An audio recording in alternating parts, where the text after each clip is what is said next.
Greetings, my friends. I am called to return to continue to speak about the spiritual ascension path, transcendental psychology. For those who are not interested in the spiritual ascension path, they're not bad people. They're just on a different path. Their soul is learning other lessons. So knowledge wisdom is only useful to the wise. So for those who are not interested, those things will probably feel completely futile or illusionary.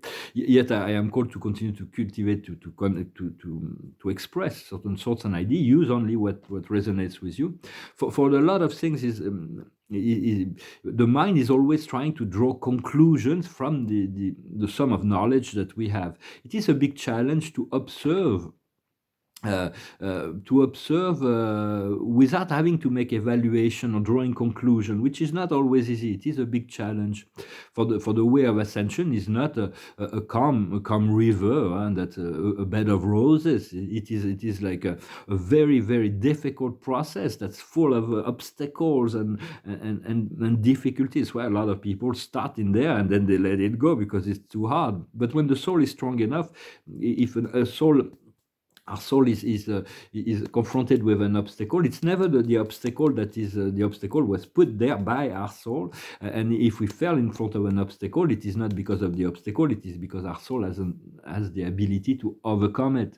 And to be like water, we don't need to jump over like 100 meters over the obstacle. We just need to be like water, just traverse the obstacle but little by little we are being trained to follow and to believe, and then we have to let go of what we believe, and then to transcend it, and trust in the process and the ultimate outcome for for that is really the faith and trust is really challenged and tested right now. And so for we are more hurt by what we believe within our mind. The imagination create more suffering than the reality. In truth, I don't know which philosopher was saying that. Yet it is good to be in the known. For what we do not know cannot hurt us, because we do not know. So that's why a lot of people are trying to shield the ego of people, are trying to shield their consciousness from higher truth, because it's like they're afraid to be hurt. So the ego is just a protective measure on that level. But it's better to be in the known, so that we don't cultivate illusions, because after the illusions come disappointment and disillusionment. And so we have to mourn the loss of our illusions at some point, and and to forgive ourselves and others. For it's all a process of education that we came down here. We don't want to do not we have a tendency to take the drama of life very seriously, the shadows on the wall. The highest wisdom is the observer of the day, is a solid foundation. We are building the foundation. The foundation have to be solid in order for the house to stand. So first we have to clear up the ground, and then to build foundation on our value, our beliefs, our highest concept of reality. And there is this promise of freedom that remains at the end. And so feel it already, being the new beginning, and of what is wanted, even if it's not manifested yet. The highest wisdom is the equitable being, to be balanced, to be in equilibrium, to be transparent, to be honest. It's very important, because we don't realize we're not really so much judged on many details. Yet the universe is very very detail oriented. There is not there is, whenever a hair falls from our head, the angels notice it. They know exactly, the angels, but the Creator knows all things from the ins and outs. He knows. There is such a perfection. It's like infinite perfection and infinite knowledge of all that is going on, and is supporting the process of evolution of all beings. So what we seek is to dance, to find the balance, in order to alchemize to find this alchemistry within our emotional body. We need to cleanse our physical body and heal our emotional body. What we need to understand is the wind of change. It is turning, and it has turned. We don't know where the wind will take us, but we have to trust that if we have a direction, the wind will eventually take us to our direction. Well, we have the same card as in the French reading, which is kind of interesting. It's nice. and what we need to do is the tribe is to continue to attract positive people into your life, the people that love you. If they love is a big words, but friendship, love, but the respect. If someone doesn't respect you, you do not necessarily want those people in your life, and or people that share your vision, that share your beliefs, your values. It's important we're going to connect to new people that we're going to be able to co-create together. It would be much more powerful once we gathered as a collective in the co-creative process, in the physical. And what is the outcome is the island of treasure, the treasure island. It is coming, it is on the turtle back, but there is great treasures that are coming for it's like in life, the creator keeps always the best for the end. It's like the dessert always comes at the end. It's like the sweet, for sometimes sometimes you can use salt, it's like salty, but sometimes it's sweet. Life is, there is really nothing we have to accept everything, all things, and to pick and choose also. For I see a lot of work in the new process for me. It's like I have this respect, keep reminding me of my mission here. I'm not here just on vacation. I'm not here just purging karma. I'm not here for that. I'm here on a mission. So I will fulfill that mission. There is also a lot of joy and happiness within all that works. And fulfillment, but this fulfillment and will not necessarily happen the way we anticipate it, or with the people we believe that some people are going to different ports, always remember. I'm just sharing my thoughts and ideas, but for me, it's like the experience of God consciousness, this ability to attain that relationship, that energy, the divine energy of God is the best. There is nothing that trumps it in the physical world, and yet this consciousness of God is all inclusive. It's completely aligned with all paths of the linear as well as the invisible realm. So all is used by the Creator to educate us, to the dark, the light, the pure, the impure, the good, what we call good and good, the high, the low. Everything is used within the wisdom and the compassion of the omniscient. For God is the only one that can use all things for the education of His children, of the souls. And in a relationship, if you feel there is no more love in a relationship, or no more respect, or no more interest, it's because it had fulfilled its function. It was a catalyst, or with something that was needed to be experienced to him. But it's much better to let go, and um, and um, and no need to hold on to experiences that have completely expired. Only the love of God will never expire. Your connection to the source can never expire. Even those who are completely in the ego and completely, or even the dark souls or the dark extras, without their connection to the source, if God stops to give them power, they just vanish, they disappear. Everything is just allow. God is involved in these great experiments in 700,000 universes of time and space that will eventually fuse into light and life. Some of them will take longer than others, but for our planet is very essential to what is going on within this galaxy. And so we do not want to hold on to things that are disempowered, because it creates disillusionment. For some time in romantic relationship, I find disillusionment. But here it says I will be able to consolate myself with fun and play without attachment. And even if you find sometimes you can feel deep love to someone and the person doesn't reciprocate, the love is real. It is your heart that is opening to the love in relationship to that person. But a lot of people live in their mind, and they have so it's like they're not connected, and they don't have access to that, and God prevents them from having access. So they're catalysts for growth. So it's okay to understand, to accept, and to learn the lesson, and to move forward, to respect their own choice. um, because otherwise, if we put too much faith on one person or one thing, it's like sometimes we get disappointed. So let the focus be on you. Let the focus be on your happiness, on your well-being. That's what my guardian angel reminded me when I was going through my first Saturn return. It was, and we want to remove all the burdens as well. And it's like carrying things on our back. We want to remove it to find more freedom. And so I'm going to pull a few cards to see what past, present, and future to see to give where we stand. For past, present, and future is always reconditioned. Our perception of the past and perception of the future and the now is always changing. The past is what is done, cannot be changed, but our perception of it is always changing. So the observer of the day is to flow. Is the flow. It's going with the flow. It's about love. It's about flowing, the state of grace. Past, present, and future. For the past, we've experienced, we have within our past a certain level of bitterness. It's called sorrow. It's like we do not want to hang on to it, but we had to feel it. Right now, we are tuning to this inner voice, the voice of the intuition, the goddess, the inner guidance. And in the future, we'll have silence, is the star, is the realization of our dreams. In the invisible world, we have stress. So we do not need to get rid of the stress that we have within.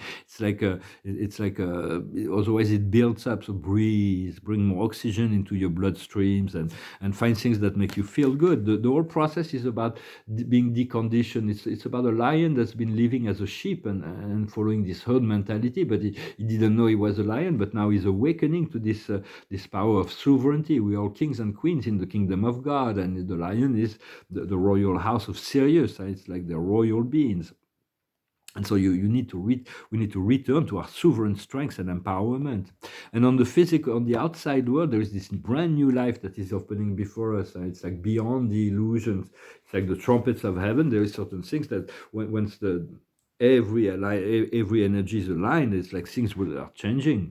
For we have to find our joy and happiness. This is really what we seek: joy, happiness, abundance, freedom, and that is the best revenge rather than trying to prove anything to anyone. It's like the best revenge. And then we can invite to make our life as heavenly, as gracious as possible, and then we can invite the people that we love and trust and share to participate. So some people we can forgive, we can give a second chance, but we have we want to forgive the past, but we can't completely forget it. It is the past is the foundation of what we've learned. So we do have to have a certain level of discernment. Right now there's a big cleansing process, house cleaning, and the solar wind will definitely assist with that, what is coming, to remove all kinds of cosmic debris. Just as every eclipse is removing some level we've made so much progress in a few decades. For everything is accelerated, but we do have to accept certain letting go in order to find more peace of mind. And once we move to the next step, the next level, we completely end and start this new life, this new beginning.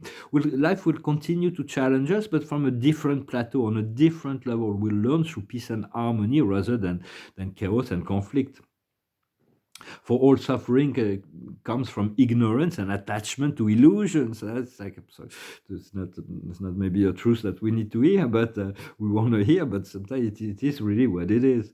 And for its Spirit is asking me to take on consideration all the things that have been happening and that are happening up there. But there is a certain level of mystery. We're just receiving hints. We have to deal with whatever information we have to accept that there is hints in relationship to accept, to work with what we do not know, but we have enough information to accept that there is so much that have been moving forward up there. And I keep making promises. I see my soul making promises, but I don't know what I'm promising, and I don't know to whom I'm promising that. So I have to trust in that process. For once we enter into the unified field, the great consciousness of the One, we can see that we're part of this divine plan, both in the physical and the non-physical. We're all connected to that one, and we realize we cannot put our mind, or we cannot grasp. Our mind cannot grasp all the elements. It's too vast, it's too big. So we do have to trust, to know the Lord works in mysterious ways. So we need to continue to cultivate our faith, our trust, our gratitude. Not the gratitude for our struggle and suffering, but our gratitude for the promise of freedom and for whatever we have. There's so many things we can be grateful for, the people we have in our life, for what is there is so many things, and we're all learning and growing and changing and evolving. Our soul is doing that each and every day under the loving and wise guidance of our Father in heaven. There is this very powerful prayer that's like once it's just realized, everything will be solved. Our Father who lives in heaven, who art in heaven, hallowed be your name, your kingdom come, your will be done on the earth as it is in heaven. Amen, amen, amen. Once the will of God and the love of God is realized within the heart of man and woman, then it will be a paradise, will be accessible to all. There is no paradise without the presence of the Creator. We can make a good life. There's a lot of people that are completely atheists that can have a good life. It is part of the process here on the earth, and so we do not want to judge them for it's like this consciousness of the Creator, of the source of the realization of the divine and visible field of unity consciousness, the greater dimensions, the higher dimensions, is not something that we can teach. It's not something that we can sell. Is not something. It is just when when the soul is evolved enough, it becomes obvious for those who have faith. There is no need for proof of the existence of God. For those who do not have faith, no matter how many proofs you bring, they will always find a way to resist that consciousness. So it is not to judge but this consciousness of God is about realizing love, that which is true, what is good, what is beautiful. This the highest possible. For God has the highest intention and the highest desire for all beings on the planet. For this new reality will be soon accessible on the earth, but we have to be patient, we have to be courageous, we have to have compassion, and we have to have wisdom. There is a good mantra to repeat: I am happy, healthy, wealthy, and wise. I am happy, healthy, wealthy, and wise. I am happy, healthy, wealthy, and wise. So it is a good mantra. I started doing a little painting. Hopefully I'm going to be able to get it back and finish it.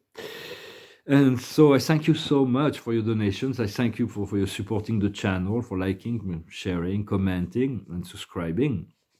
I was going to sing a song. Maybe I'll sing the other one. I'm going to sing the other one on the other side. It's for this one, it was called "With a Shade of Pearl." I sang it from Procol Harum in the French video. But on the other side of my paper here, I have another song from Paul Simon, I think, called "The Sound of Silence." It goes like this. Hello, darkness, my old friend. I've come to talk with you again, because a vision softly creeping left its seed while I was sleeping, and the vision that was planted in my brain still remains within the sound of silence.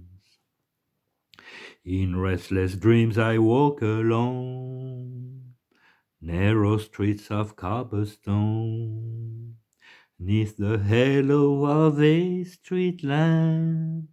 I turn my collar to the cold and damp, when my eyes were stabbed by the flash of a neon light that split the night and touched the sound of silence. And in the naked light I saw 10,000 people, maybe more, people talking without speaking, people hearing without listening, people writing songs that voices never shared, and no one dared disturb the sound of silence. Fool, said I, you do not know, silence like a cancer grows. Hear my words that I might teach you, take my arms that I might reach you.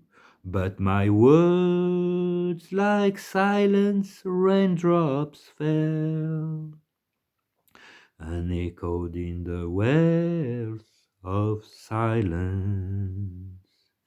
And the people bowed and prayed to the neon god they made, and the light flashed out its warning in the words that it was for me. And the signs say the words of the prophets are written on a subway walls and tenement halls and whispered in the sound of silence. For silence is one of the greatest prophets for things that are so much is revealed within silence. Meditation remains an essential part of the to be able to find to be alone, to let our thoughts, our emotion being processed without reaction, to allow until there is some silence and a recept to enter into receptive mode where our higher self can can communicate with us. Finish with the angel reading. It's like the observer of the day is reparation. It's going to feel good to find balance, to be able to repair all those little things that needs to repair, to find this solace, this state of grace, this state of where we feel like all this is been taken care of. All the burdens that we had has been eliminated, voided up to return to this balance. What the highest wisdom is to understand the protection. You are protected by your guardian angel, but also by your creator. The more you call on, you invoke, you remember your source, your creator, the more automatic protection you get. So it's like protection. You're also protecting a vision. You're also protecting an energy here on the earth, regardless of, because there's so much darkness that is going on. When we find this moment of light, we find this inner light within ourselves. We become extremely important to the collective unity field. We're fueling this energy field with so much light and love that alleviate a lot of things, that problems that if we were not there, the problems would be much worse. So what we need to understand is friendship. To cultivate friendship, we're going to expand. There's going to have many new friends that are going to come into our life. It's really enrich our life to be able to share, to have fun, to play, to laugh. Friendship is very essential. Even in I don't know which, I think it was Nietzsche. Friedrich Nietzsche was saying we had a really tough life in relationship to romantic relationships. But he said the problem in most romantic relationship is not the love, it's the lack of friendship. So you have to have certain level of friendship within the romantic relationships as well, in order for the relationship to last. Acceptance. What we need to do is the healing. We need to continue this healing, the healing of our physical and emotional body. Call on the Archangel Raphael to assist you with your healing, or the Pleiadian team of the healing, or the Arcturian teams. They're wonderful healers as well. And the outcome is righteousness. Well, not righteousness, but truthfulness. Is about being truthful. Truthfulness is like to always stick to the truth, your truth, whatever you know of truth, and to not to be honest. It's very much about honesty, to be sincere and honest in relationship to ourselves and to everybody else. As Shakespeare used to say in Hamlet, if you are to thine own self be true. If you are true to yourself, you can never be untrue to anybody else, because there is only one stand in truth, which is all inclusive. Well, I hope this message was interesting for you. I thank you very much. I wish you a wonderful day, and I'll talk to you later. Salat.